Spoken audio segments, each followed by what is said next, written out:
कामाक्षी अप्सरा साधना, ये साधना कामरू कामाक्षा में ही हो सकती है, बाकी जगह कहीं नहीं हो सकती, या नेपाल में या कहीं पे भी आप कर सकते हो। ये रहती है कि और कामाक्षी अप्सरा का मंत्र होता है ओम ह्रीम कामाक्षी अप्सराय फट स्वाहा। तो मैंने एक थे हमारे उद्योगपति शिष्य थे महाराज के, उनको मैं कामाक्षा लेके गया। ये साधना वैसे मैं आज लोगों को बता देना चाहता हूँ कि जो भी अप्सरा साधना होती है वो पूर्ण तब होती है जब उसको 40-41 दिन तक कोई भी स्त्री पुरुष कर सके। उससे प्रश्न किया कि स्त्रियां भी कर सकती, तो मैंने कहा माँ के रूप में उसको स्त्री भी कर सकती, पुरुष भी कर सकती हैं। आप लोग सुन के ताज्जुब होगा, लोग बहुत से वीडियो बना रहे हैं, 2 दिन में हो जाती, 5 मिनट में हो जाती, 4 मिनट में हो जाती। कोई अप्सरा साधना इतनी जल्दी होती नहीं है, और कोई भी यक्षिणी साधना इतनी जल्दी होती नहीं है, बहुत लंबा समय लगता है। वैसे 17 दिन के बाद से उसका असर चालू हो जाता है। तो जो मैंने आपको मंत्र बताया उससे मैंने उनको कामरू गांव में लेके गया, सिद्ध को, व्यक्ति को बिठाला, पूरा सामान रखा, फ़ोटो रखी उस अप्सरा की। बहुत सुंदर अप्सरा साधना है ये श्रीमान जी। स्त्री पुरुष वैसे घर में भी कर सकते हैं, किसी योग गुरु के निर्देशन में आपको विनियोग संकल्प करना पड़ेगा। और आपको मैंने शुरू से ही समझाया है, पूरी चीज़ें लोग बताते नहीं हैं। पहले आपको कुल देवताभ्याय नमः, ओम गणपति नमः, ओम गणपति नमः, कुल देवताभ्याय नमः, कुल देवी नमः, और क्षेत्र देवताभ्याय नमः, इस प्रकार से आपको पूरा बोलना पड़ता है। तो बोले हम करेंगे, तो उनको हम लेके गए। बहुत बड़ा परिवार था वो, राजस्थान का, बहुत बिजनेस था उनका, हीरे जवाहरात सोने चांदी के, पर स्थिति ठीक नहीं चल रही थी, बड़े घाटे में थे, देश विदेश का एक्सपोर्ट भी उनका बंद हो गया था। तो मैंने इस कामाक्षी अप्सरा साधना के लिए उनको लेके गया।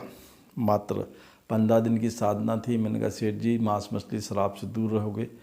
एक वट वृक्ष के नीचे उनको बिठाला।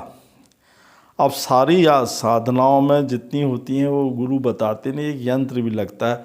सारी अप्सराओं के लिए एक ही यंत्र होता है, मैं आपको बता दे रहा हूँ, बार बार तो कोई बताता नहीं। एक गोल घेरा बनाओ, उसमें एक त्रिभुज बनाओ, जो मैंने मंत्र बोला उसको लिख दो, बस इतना काम रहता है। सारे मंत्र का वही बाप है, तो हो जाता है। तो फिर इस मंत्र से उनको हमने रुद्राक्ष की माला से रोज़ साधना कराना सिखलाई। रोज़ 21,000 माला की, बेचारे बड़े बुजुर्ग थे, फिर भी उनने की जैसे तैसे। 11वें-12वें दिन से वो कामाक्षी अप्सरा खड़ी हो गई। बोल लगी सेठ जी किस रूप में चाहते हो। तो इतनी सुंदर होती है श्रीमान जी कि अच्छों का वीर्य निकल जाएगा, देख के लगे कि ये मेरी पत्नी हो जाए। पर अगर वहाँ आप फेल हुए तो ये मान के चलना, जितनी अप्सराएं हैं उनके पति भी होते हैं, जितनी यक्षिणियाँ होती हैं उनके पति भी होते हैं। यदि आप पत्नी के रूप में और प्रेयसी के रूप में संपन्न करते तो धन जरूर मिलेगा, पर अगर कहीं गड़बड़ी हुई तो मौत भी निश्चित है।